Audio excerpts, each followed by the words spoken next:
Okay, great. So hi, I'm Galia. I'm with Bancor. Raise your hand if you've heard of Bancor. Cool, a lot of people. Raise your hand if you understand what Bancor does. Less people. Raise your hand if you contributed to the token launch event. Cool. We have kind of an interesting setup here. So I just tell you when I'm ready? Okay, I tell you. Great, so let's get going.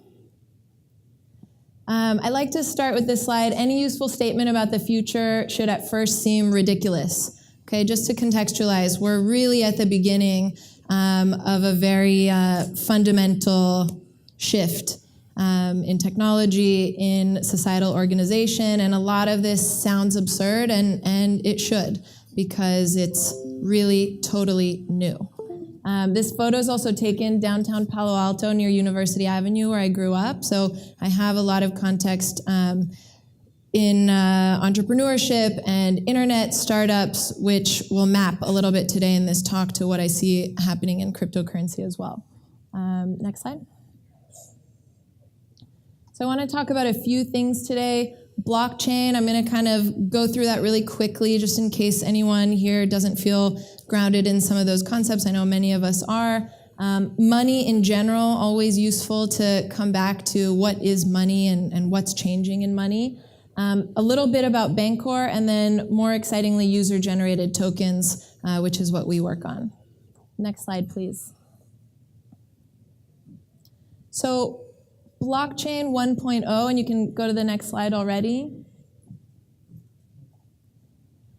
Yeah, so just to remind us all, the internet is really good for sharing information. Information is one of the two protocols I like to think of that we use as humans. One of them being information transfer. This is text, ideas, images, video, and the other one, of course, is value, money and things, time and services. So the internet lets us share information. What's unique about information is that it can exist in many places at once. If I give it to you, an image, a file, we both now have it.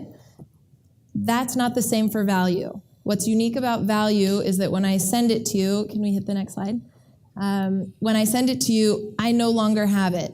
Now only you have it. It's very important that only one of us has it. And this is why the internet hasn't been good for value transfer, because, next slide, we've really needed to rely on third parties, mainly banks and governments, to maintain these ledgers and authenticate or ensure that truly when I send value from me to you, only you now have it, I no longer have it. You don't want a copy, you don't want a duplicate, you want the original. Next slide. So this is essentially the novelty and the innovation that blockchain brings us, as we learned through the Bitcoin white paper. This is a technology that allows us to share value in a totally dependable way without a third party, without that bank or that government maintaining the ledger for us. So if you think conceptually what a fundamental shift this is for how we share value, it's as fundamental as having the internet for how we share information. Next slide.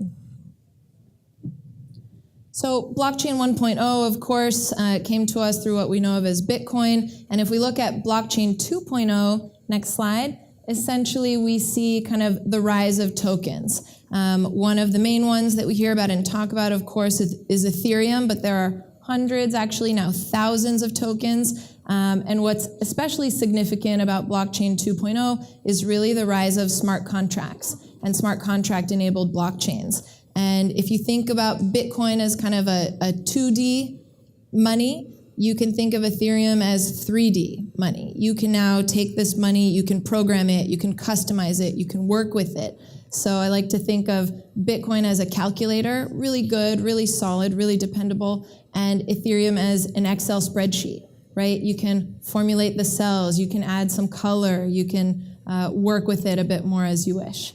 Next slide.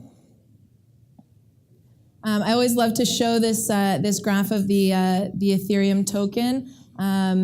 Just a reminder, it stayed kind of steady and very low for a couple years, really, until recently when it gained enough momentum and usage to hit some of the prices that we're seeing today. I love sharing this slide because today we find ourselves in a token economy where tokens are expected to pop immediately. People want to see that price spike. They want to see it spike now. And this is a good reminder that to build anything fundamental, to build something that might become an ecosystem where millions, tens of millions, hundreds of millions of people might collaborate around this fundamental infrastructure, actually does and should take time.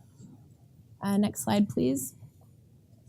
So I wouldn't say that we have yet reached user-generated tokens, and here's why. This is what it looks like to create a token today. Of course, it's a code-intensive process. You need developers. In fact, you need Solidity developers, which are an even more rare, unique breed of developers today, though that will change. Certainly, the average person you bump into on the street is not creating a token, but certainly many teams and companies are able to do so today. Next slide. And if we kind of map the development in terms of access, who can do what, to what we saw with the internet, where things really got interesting was where we reduced technical barriers to entry to such a place that anyone could participate. This is what we think of in the internet as user-generated content, right? You see this in YouTube, you see this in Facebook groups, you see this in Reddit. You don't need to be a professional videographer to have a very successful video on YouTube. You don't need to be a professional journalist to have a very successful subreddit on Reddit. And you don't need to be a professional event organizer to have groups that are successful on Facebook. Literally anyone, nearly anyone can do it. And that's when we start seeing the exponential growth and participation in our internet platforms. Next slide.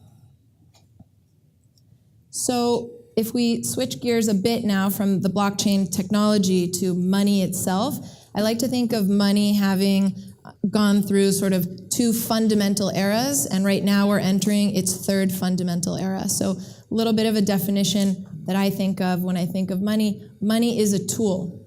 Money is a tool for collaboration. It's not preordained. God or goddess didn't give it to us. It is literally a technology that humans invented to separate buying and selling over time and space, right? Before we had money, we had barter. I show up with my carrots, you've got your tomatoes. Assuming I want your tomatoes, you want my carrots, great, we have a trade. Over time, we organize marketplaces to try and lower what's called the double coincidence of wants problem in economics, right? That's not very common that my tomatoes and your carrots are the exact fit. And so that's what's called the double coincidence of wants. And when you organize more people around a marketplace, there's more chances you'll find what you need and that someone wants what you have. Money, of course, allowed us to separate that buying and selling, a fundamental technology for humankind. So next slide. In the first era of money, money came from the earth. Money was gold, money was salt, money was oil, money were sticks and seashells, things that were around us that we could say, these are valuable, also these are scarce, also these are hard to get. If you got gold, you mined it. That was hard. You put in time and effort. Of course, we saw kings and queens trying to amass as much of these resources as possible to control trade amongst the people. And of course, there's a lot of power that comes with that. So in the first era of money, money came from the earth. And next slide, please. In the second era of money, next slide, money came from governments. So whereas we had kings and queens, very small groups of people controlling the resources, we moved into the nation-state era where we still have small groups of people, more than kings and queens, still relatively small, and they're controlling this resource that we call money. They're printing it, they're issuing it, they're most importantly deciding where it goes, how much of it there is, and who gets it at first, and sort of what is that process by which it trickles down and reaches all the people who, of course, need the money to play the game of life. Next slide. So this is an awkward picture of me at a place called Bretton Woods in New Hampshire. Has anyone heard of Bretton Woods? Cool. And I went to Dartmouth, as they mentioned, so this kind of region is really near and dear to me. Bretton Woods is significant for hosting monetary conference at the end of World War II. I bring this up here because this is kind of our most recent era, our most recent phase of this second era of money, where money is issued by governments. At the end of World War II, kind of the world powers got together at Bretton Woods to establish the new financial order.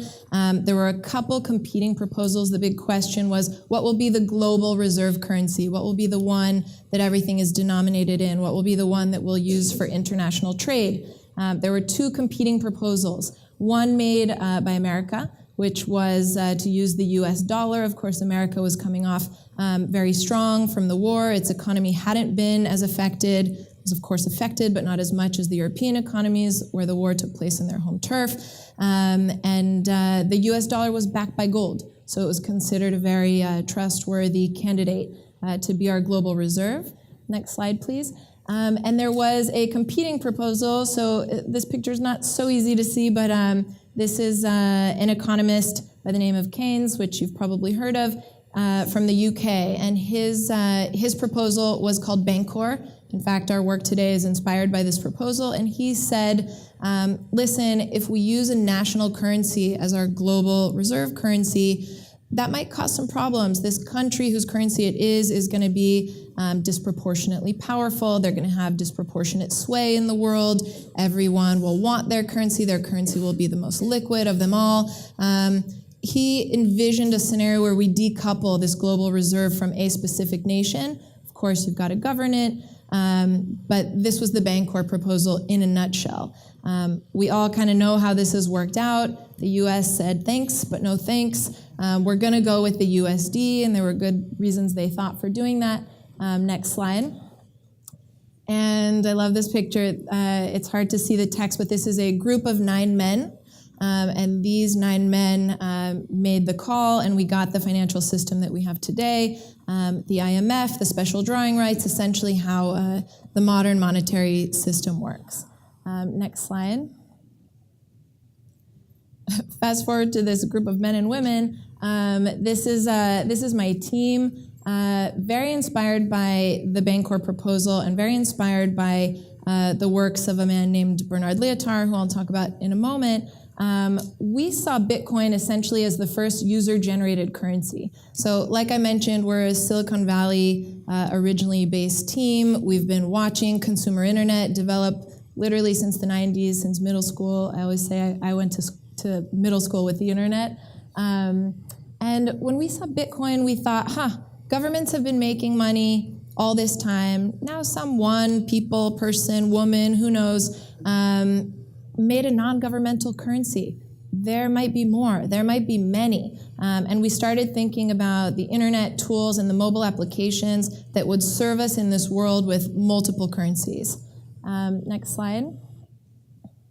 So we started piloting, actually in Tel Aviv, where we were based at the time, this concept of community currencies, right? So if we go back to this notion of what is money, money is a tool to collaborate. And we see this in crisis after crisis, right? When money gets sucked out of an economy like in Greece, all the people are still there. All the factories are still there. All the potential is still there. But the money is gone. And so no one can collaborate. You can think of money like the blood in a system, right? It's taking oxygen from organ to organ. You got all your organs there, but without the blood, nothing's really going to work. And so we started piloting these concepts of community currencies. What happens when you essentially airdrop monopoly money into a community or a group of people? And what we discovered was astounding. So what happens is they use it. They use it to buy and sell things amongst themselves. They use it to collaborate. Next slide. And this specific currency called Hearts, Lev Market, was a currency for mothers in Israel. There were about 20,000 mothers in this community. We made all the mobile apps and the marketplace and the things that they needed to transact. And we literally saw tens of millions of dollars of commerce, worth of commerce, in Hearts exclusively, as embodied by goods and services moving between hands, between the mothers in this community. So you can imagine a lot of the commerce here was based around family life, a lot of toys moving from home to home, a lot of clothes, a lot of services, a lot of consulting, birthday cakes for birthday parties, real collaboration among these mothers. And people asked us all the time, and we asked the mothers ourselves, why weren't you doing this before? And they all said, we had no money. We had no free money. All of our money was going to rent and to gas and to school, and we had no money left at the end of the day. I didn't buy a birthday cake.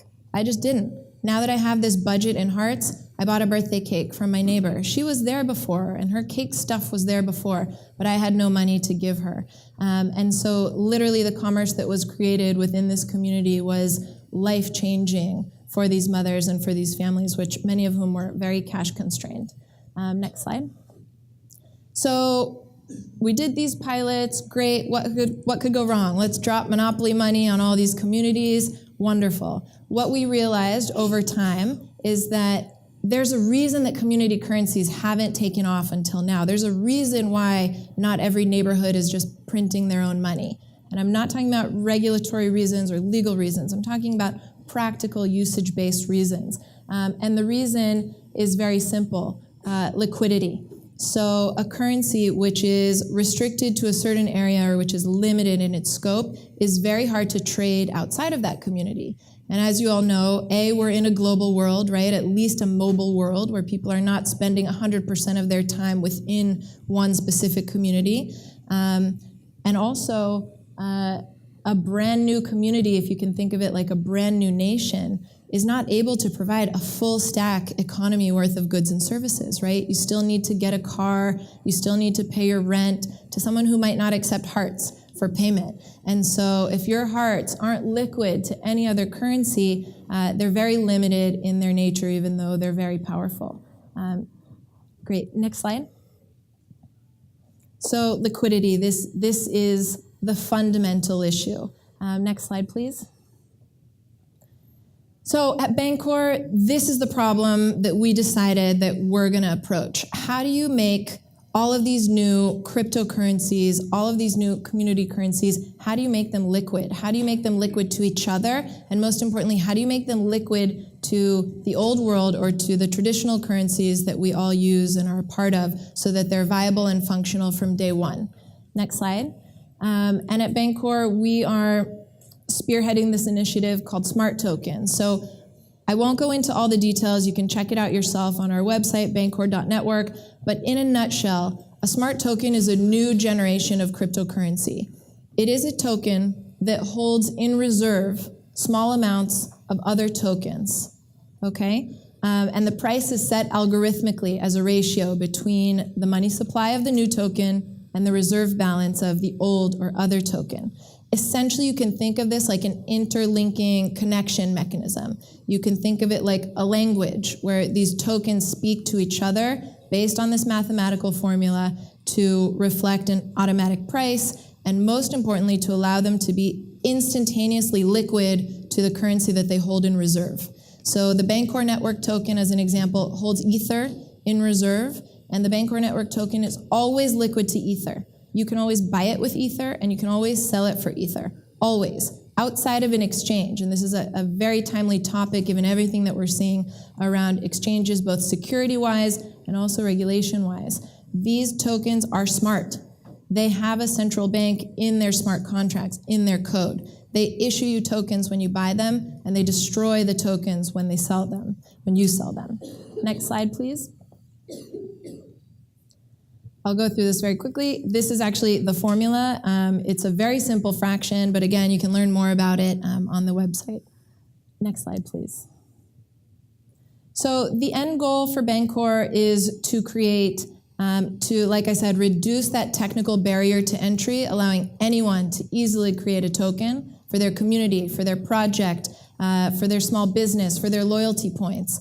And allow those currencies to be liquid and viable from day one so that we don't see a repeat of what we have in today's financial system. Today, if you make a new token, the business connections that you need to be listed on an exchange are massive. The volume that you need for anyone to care about your token so that it's liquid and tradable is massive. This obviously doesn't work well for a small neighborhood or a group of mothers or anything else that you can imagine being very powerful for people and very kind of non-business-like. Next slide, please. So of course, as an end user product, we're going to employ all of the end user innovations that make things easy for people to digest. This is just an example of a chatbot that's going to help you essentially create your token. It will help you launch your token. It will help you launch a crowd sale for your token. There are, of course, many different options for how you can do this. And the idea here is creating a token, a store of value for your network, for your community, for your project will be as easy as having a conversation. Next slide. So this is a guy that's really special to us, Bernard Lietaer. I'll go over it really briefly. Bernard was one of the co-architects of the euro. In fact, he resigned from the euro project when they changed the plan from what he originally architected to what we see today as a highly problematic currency. The original plan was the euro is kind of a meta-European currency, and every nation needs to keep their own currency. Bernard believes in this multi-currency system as being more stable, more diverse, and more appropriate for different economies. In the end, the European bloc, of course, global parameters wanted to compete with the US dollar and other things, decided, no, we're just going to do the global European currency. Of course, it's presenting problems for them today because the different nations are very, very different fundamentally. Bernard speaks a lot about community currencies. I highly recommend that you check out his work. Tons of videos online, fascinating stuff about what makes an ecosystem stable as opposed to efficient, resilient as opposed to efficient, which is actually much more of what we want in our systems if we think about the humans using them and not the humans building them or directing them from the top. I'm going to wrap up. Next slide, please. And this really is my final slide, and I think it's the most interesting one. So we've all heard of Metcalfe's law, right? Metcalfe brought us internet theory that said rather than just broadcasting to people, when you actually connect people in peer-to-peer networks, marketplaces, whatever it is, you have an exponential growth in your network connectivity between the nodes. And another law that most people haven't heard of is called Reed's Law. And it actually says beyond connecting people peer-to-peer, when you give people the tools to form their own groups, that's when you get not only the exponent, but an exponential exponent. And so if we map this to what we're seeing in currency, not only the hits, not only the Bitcoin and the Ether and the other things that we'll certainly see in the coming years, but when we allow people to create their own currencies and give them the tools to form their own networks in their own visions, that's when we're really going to see the exponential growth in value. Thanks.